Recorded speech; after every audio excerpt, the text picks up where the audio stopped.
I am delighted to be here with you today to speak about my true passion, helping technical experts and managers become true leaders. It's my passion because I'm a poster child of such a transformation. I'm a PhD scientist who started out wanting to be a leader by trying to prove to the world how smart I was. While I achieved some success, it was a struggle, and I had some success in spite of myself. But deep down inside, I knew I was swimming upstream. Mid-career, I was fortunate enough to be trained and mentored by Battelle's manager of corporate development, Bill Hitt, who changed my life. He instilled in me two basic principles that stick with me to this very day. First, I would never be able to lead others successfully unless I learned how to lead myself. Second, he helped me change my management philosophy and mindset from me to we. He transformed me from a manager to a leader. It wasn't easy and it took several years, but once I got it, my career skyrocketed. For the past 40 years, I've worked my way up from laboratory technician through several layers of management to reach executive vice president of Arthur D. Little's life sciences business and Battelle's global technology business. My presentation today is to convince you that there is a major untapped learning and development opportunity to repeat my story to the technical managers in your organization. In my discussion of training technical experts to be leaders, I plan on discussing these 6 questions. What is the current state of technical leadership? Why is leadership development for technical leaders important? What should they learn? Why is it different from conventional leadership training? And how should it be taught, and how can you measure its effectiveness? By the end of this presentation, you should be able to have good answers to these 6 questions and leave with good insights about how to apply the knowledge gained within your organization. As you can see from this chart, in a recent report from the Global Leadership Forum, the biggest concern by far expressed by C-level executives was attracting, retaining, and developing leaders. This probably comes as no surprise to most of you who are in the business of leadership development. The degree to which you help solve this challenge, the larger the impact you will have on your organization and your career. Now, the current state of technology leadership is not very good, and the track record for technology leadership development is almost non-existent. The statistics on this graph point out that there is a 40% failure rate in selecting technical leaders, and only 23% of CEOs rank their technical leadership as high. What is most revealing is that 2 out of 3 technology managers do not even have a leadership plan. It doesn't have to be this way. Developing technical leaders who can bridge the gap between a commercial and R&D culture is difficult, but it's achievable. I've done it, and many of my business colleagues have done it. Now, the bottom line of the Global Leadership Report is that the pressure to innovate is too powerful to ignore. One of the key driving forces for science and technology-based organizations is innovation. Now, I've participated in many discussions on what innovation is and why it's so important, but very few leaders know how to do it. I ask you, is innovation listed as one of the core competencies in your leadership training curriculum? If not, why not? Is innovation built into your organizational architecture? Are there innovation processes that stimulate the generation, evaluation, and implementation of ideas? Are both incremental and transformation innovations built into your culture? Are there routine brainstorming sessions? Are ideas encouraged or shot down? Are good ideas rewarded? Is risk-taking and experimentation encouraged? These are questions you should be asking in your organization. Now, why is leadership development for technical managers so important? Peter Drucker has always had a way of stripping down business and management to its essentials. His quote pretty much sums up the critical business functions needed for success: innovation and marketing. Now, we all know that a significant amount of resources in terms of time, attention, and money are allocated to developing commercial leaders capable of marketing and selling your organization's products. And this is important and worthwhile, as it is directly tied to increasing current revenues. However, innovation of new product and processes is the key to future revenues and is directly tied to technology leadership. It stands to reason that investing in technology leadership development is just as important and worthwhile.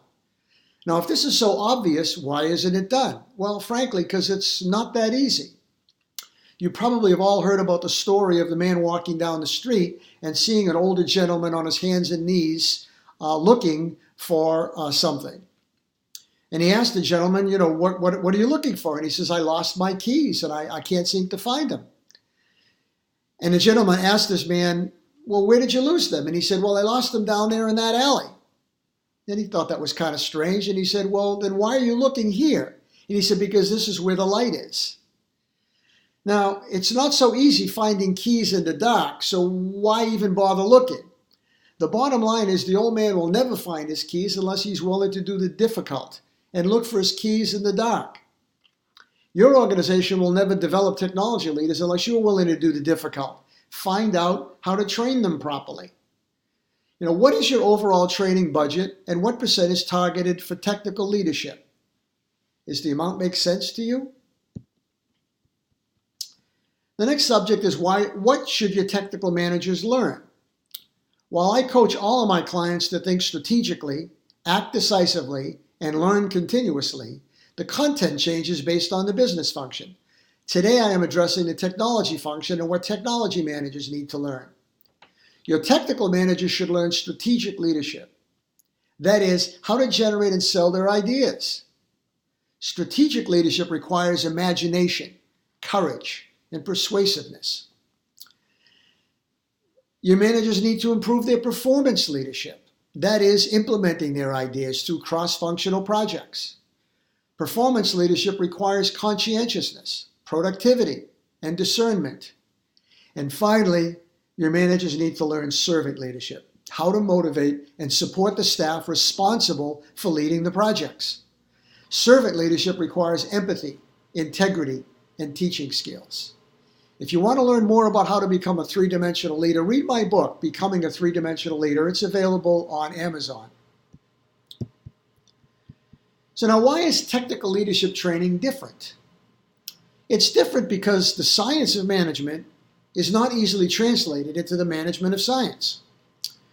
Culture, personality, and the mindset of technical managers are uniquely different, making the management of science difficult. I believe that if you can lead scientists and engineers, you can lead anybody. I view this statement as a compliment because with scientists and engineers, they really follow people based on faith and look for substance over style. You'd better have good evidence-based reasons for your proposed initiatives and back up your leadership style with substance. So first of all, the people are different. Technical experts are intellectually intelligent. They represent the top 10% of IQs in your company. So you need to have your facts straight before trying to influence them. Technical experts are, for the most part, also emotionally unintelligent. They're usually in the bottom 10% of emotional quotient. You must increase their self-awareness and help them change their mindset before teaching them leadership skills. They're also highly independent and find it difficult working in teams. And they are highly skeptical. They expect everything you propose to be challenged. They're not typically business-focused either. Often they view business and management as an impediment to the work that they're doing. Now, second, the culture is different. Technical experts are trained in the scientific method. So ideas are looked at as targets to be shot down rather than nourished and built on. This is how to get at the truth. This is a good process for evaluating ideas. However, it's not a good process for generating ideas. There is an expert mentality that is naturally hierarchical with a reluctance to delegate. There is a focus on doing good science without compromise for business reasons. And finally, the metrics are different. Commercial outcomes are low on the list of objectives for technical experts. Published papers, presentation at conferences, and peer recognition is most important. The critical competency of technical leaders in your organization is the ability to bridge the gap between science and business.